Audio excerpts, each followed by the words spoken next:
Bonjour, nous sommes le jeudi 2 octobre.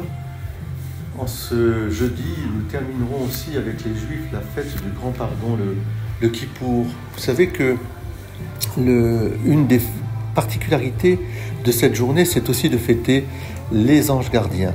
Or, je vais vous faire un rapprochement entre les anges gardiens, la fête du grand pardon, le Kippour, le Yom Kippour, et puis aussi notre vie spirituelle à tous.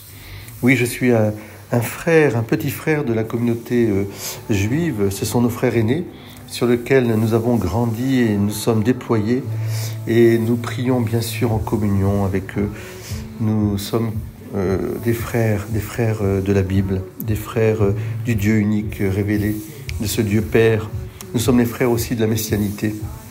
Mais je voudrais vous dire que les anges gardiens ont un rôle tout à fait particulier. Ils sont d'ailleurs voués à notre personne, et puis il y a même des anges qui sont voués à différentes missions, qu'elles soient communautaires ou nationales d'ailleurs.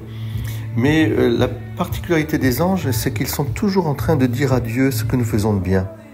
Ils ne rapportent pas ce que nous faisons de mal, non. Contrairement au diable, qui ne cesse avec ses démons de dire à Dieu « Regarde les hommes comme ils sont, etc. » Voilà ce qu'ils ont fait. Dieu le sait bien puisqu'il est venu nous sauver. Mais les anges, eux, ils conservent toutes nos bonnes actions, nos pensées, notre cœur profond, nos prières, nos gestes de service et de charité.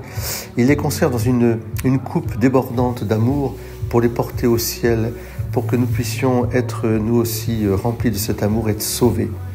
Voilà, les anges gardiens, ils veillent sur nous. Ce sont nos amis. Ils sont toujours à nos côtés. Mon bon ange gardien, veillez sur moi. Soyez bénis. Et bien, dans cette fonction des anges, je vois aussi cette fonction du grand pardon. Car oui, au-delà de la mort et du péché, le dernier mot de Dieu, ce sera le grand pardon.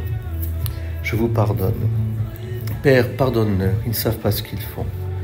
Et j'ai une pensée toute émue pour l'épouse merveilleuse de Charlie Kirk, ce chrétien qui a été lâchement assassiné.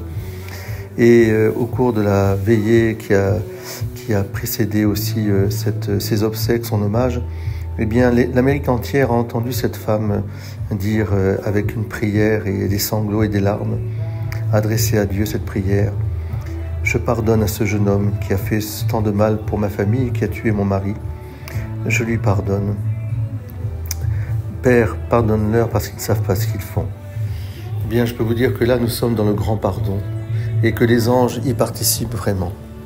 Soyez bénis, chers frères et sœurs. Belle journée à vous tous. Amen. Alléluia.